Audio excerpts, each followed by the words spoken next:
মহাভারতের যুদ্ধের ১৩তম দিনে পাণ্ডবরা তাদের শিবিরে যুদ্ধের প্রস্তুতি নিচ্ছে। শীঘ্রই তারা দেখতে পেল লক্ষ লক্ষ সৈন্য মিছিল করছে কৌরবদের সাথে বিভিন্ন অস্ত্র হাতে একটি ইন্দ্রজাল তৈরি করছিলেন। এই ধরনের ইন্দ্রজাল থেকে পালানো প্রায় অসম্ভব ছিল।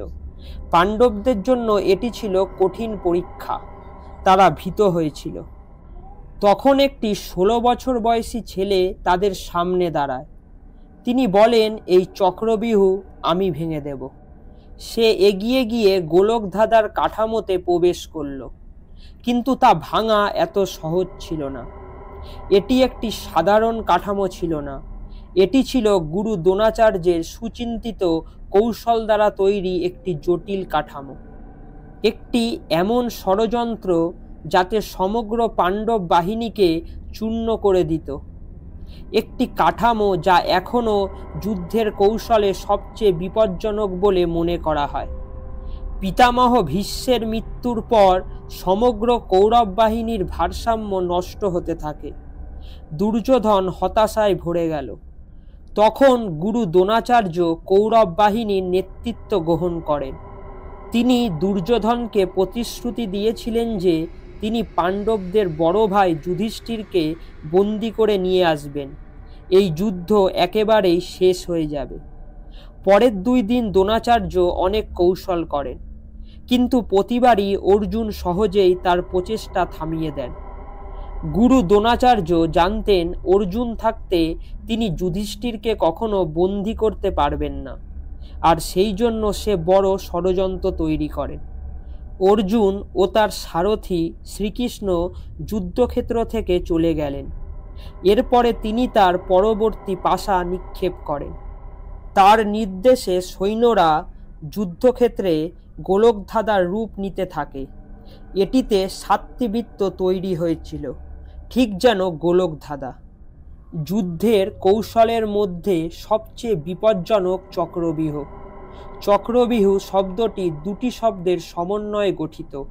চক্র মানে ঘূর্ণায়মান চাকা, আর ব্যূহ মানে একটা গঠন, একটি ঘূর্ণায়মান মানব কাঠামো যা নিজেকে সবসময় পরিবর্তন করতে থাকে। তার পথে আসা সমস্ত লোককে তার মধ্যে জড়ো করে নেয় ঝড়ের মতো। চক্রব্যূহ ৭টি পর্যায় নিয়ে গঠিত, যার প্রতিটি পর্বে রয়েছে বিভিন্ন সেনাবাহিনীর টুকরো, বিভিন্ন ধরনের যোদ্ধা থাকে। প্রতিটি পর্যায় ভাঙার একটি ভিন্ন উপায় আছে, যা না জেনে এর থেকে জীবিত বেরিয়ে আসা প্রায় অসম্ভব। আর সেই কারণেই পাণ্ডবদের উপর ছিল অত্যন্ত বিপজ্জনক হুমকি, কারণ পাণ্ডবদের পক্ষ থেকে শুধুমাত্র শ্রীকৃষ্ণ আর অর্জুনই ছিল যারা চক্রব্যূহ ভাঙার উপায় জানত। তারা এখন তাদের পরবর্তী কৌশল নিয়ে ভাবছিল। তখন পেছন থেকে একটা আওয়াজ এলো, আমি চক্রব্যূহের ভিতরে যাব, আমি এটা ভাঙার উপায় জানি। পাণ্ডবরা যখন ঘুরে তাকালেন, তখন সেখানে ১৬ বছরের একটি ছেলেকে দাঁড়িয়ে থাকতে দেখে তারা অবাক হয়ে গেলেন। ইনি ছিলেন অভিমন্যু, সাহসী ধনুর্ধারী অর্জুনের পুত্র। পাণ্ডবদের শিবিরে তখন নীরবতা, কারণ অভিমন্যু জানতেন চক্রব্যূহের ভিতরে যাওয়ার পথ, কিন্তু শেষ পর্যায়ে ভেঙে এর থেকে বেরিয়ে আসার উপায় সম্পর্কে তার জানা ছিল না। কিন্তু অভিমন্যু কিভাবে এমন বিপজ্জনক কৌশল সম্পর্কে জানলেন? পাণ্ডব সেনার বড় বড় যোদ্ধাদেরও এ সম্পর্কে কোনো ধারণা ছিল না। এই প্রশ্নের উত্তর পেতে হলে আমাদের কাহিনীর অতীতে যেতে হবে, এমনকি অভিমন্যুর জন্মেরও আগে। অভিমন্যু তার মা সুভদ্রার গর্ভে থাকাকালীন চক্রব্যূহ ভাঙার উপায় শিখেছিলেন। রোজের মতো একদিন অর্জুন সুভদ্রার সঙ্গে তার ঘরে দেখা করতে গেল। এই দিনগুলোতে তিনি যুদ্ধের প্রস্তুতিতে ব্যস্ত ছিলেন, আর এই যুদ্ধের জন্য তিনি চক্রব্যূহ প্রস্তুত করছিলেন।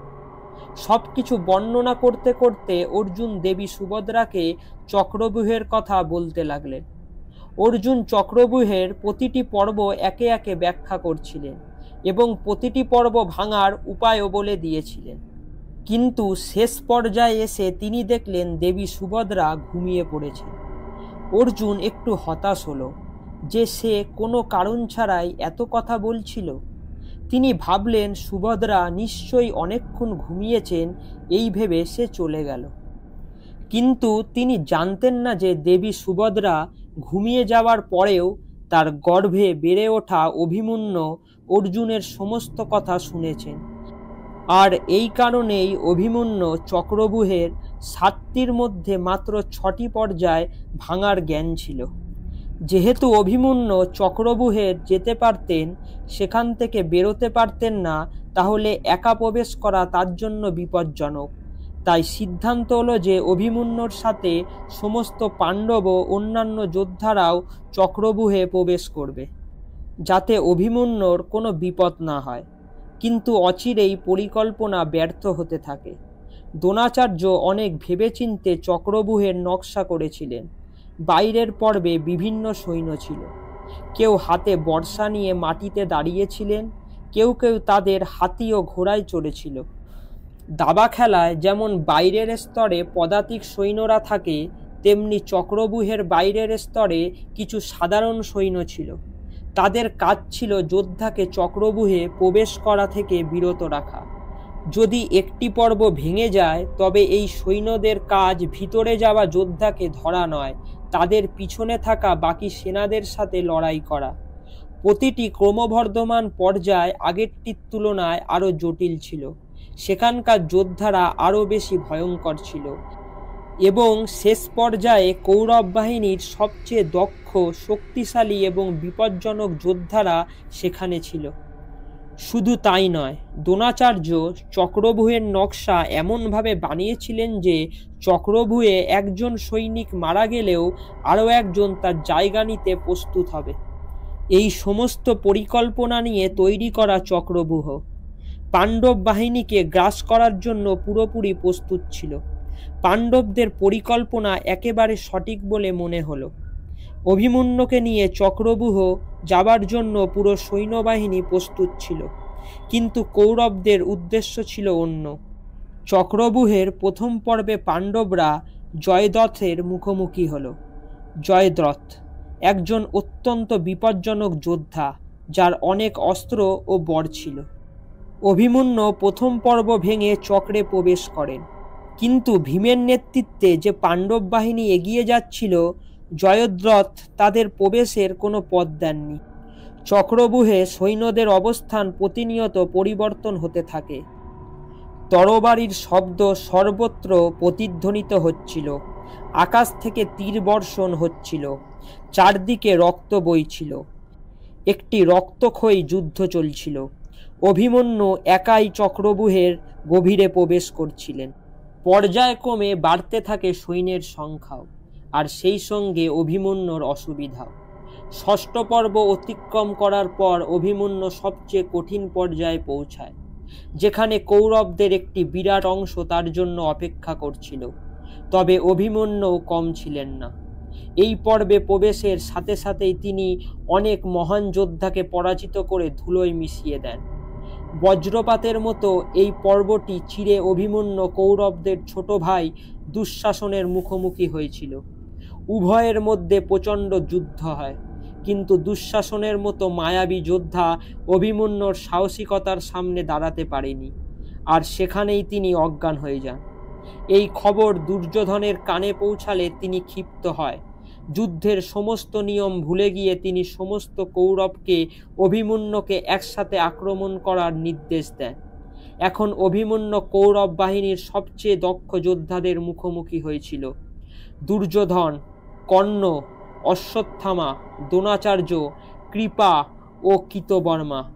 কিন্তু অভিমন্যু ভয় না পেয়ে দুর্যোধনকে আক্রমণ করতে এগিয়ে গেলেন, আর তখনই কর্ণ পেছন থেকে অভিমন্যুকে আক্রমণ করেন। অভিমন্যু মাটিতে পড়ে যায়। আহত অভিমন্যু আহত সিংহের চেয়ে কম বিপজ্জনক ছিল না। তা দেখে কৌরবদের ভয় বাড়তে লাগলো। তারপর ছলচাতুরি করে আবার আক্রমণ করে অভিমন্যুর রথকে টুকরো টুকরো করে ফেলে। রথ টানা ঘোড়াগুলোকেও হত্যা করলেন। শুধু তাই নয়, তার সব অস্ত্র ছিনতাই করে ভেঙে ফেলা হয়। অভিমন্যুকে ঘিরে ধরে চারদিক থেকে তার উপর তীরের বর্ষণ করতে লাগলেন। কিছুক্ষণ পর তার শরীরের প্রতিটি অংশ থেকে রক্ত ঝরতে থাকে। সব দিক থেকে আসা আক্রমণ থেকে বাঁচতে অভিমন্যু তার ভাঙা রথের চাকা তুলেছিলেন আর ঘুরিয়ে ঘুরিয়ে সামনে এগোতে থাকে। অনেক যোদ্ধা দ্বারা পরিবেষ্টিত অভিমন্যু তার ভারসাম্য হারাচ্ছিল, কিন্তু তারপরও তার সাহস ভাঙেনি। কৌরবরা বুঝতে পেরেছিলেন যে তারা অভিমন্যুকে এভাবে হারাতে পারবে না। তারপর অভিমন্যুকে দুর্বল দেখে সুযোগের সদ্ব্যবহার করে সমস্ত কৌরব যোদ্ধা একসাথে অভিমন্যুর ওপর ঝাঁপিয়ে পড়ে। 16 বছর বয়সী ছেলে হওয়া সত্ত্বেও অভিমন্যু অনেক যোদ্ধার সাথে একাই যুদ্ধ করতে থাকে, কিন্তু এবার তার শরীর ছেড়ে দেয়। কৌরবরা অভিমন্যুর মাথায় আক্রমণ করে, অভিমন্যুকে নির্মমভাবে হত্যা করে। এমন বেদনাদায়ক মৃত্যু যে স্বর্গ থেকে এই যুদ্ধ দেখে দেবতারাও কেঁপে উঠেছিল। কিছুক্ষণ পর অর্জুন যুদ্ধক্ষেত্রে ফিরে আসেন, আর সেখানে পৌঁছাতেই এই ঘটনার খবর পেয়ে ভেঙে পড়েন অর্জুন। তিনি মাটিতে পড়ে গেলেন এবং তার চোখ থেকে অশ্রু ঝরছিল। তার সারা দেহ রাগে ভরে গেল। এখনো পর্যন্ত পাণ্ডবরা যুদ্ধের সমস্ত নিয়ম মেনে চলছিল। অভিমন্যু সব নিয়ম মেনে সেই বিপজ্জনক চক্রব্যূহে প্রবেশ করেছিল, কিন্তু কৌরবরা তাকে ছলনা করে হত্যা করে। অভিমন্যুর মৃত্যুর পর পাণ্ডবরা বুঝতে পেরেছিলেন যে এই নিয়মগুলি কৌরবদের কাছে গুরুত্বপূর্ণ নয়। এই সেই মুহূর্ত যেখান থেকে মহাভারতের যুদ্ধে একটি নতুন এবং বিপজ্জনক মোড় এসেছিল এবং কৌরবদের পরাজয় নির্ধারিত হয়। অডিওটি ভালো লাগলে লাইক ও শেয়ার করুন। আপনাদের মতামত কমেন্টে জানান।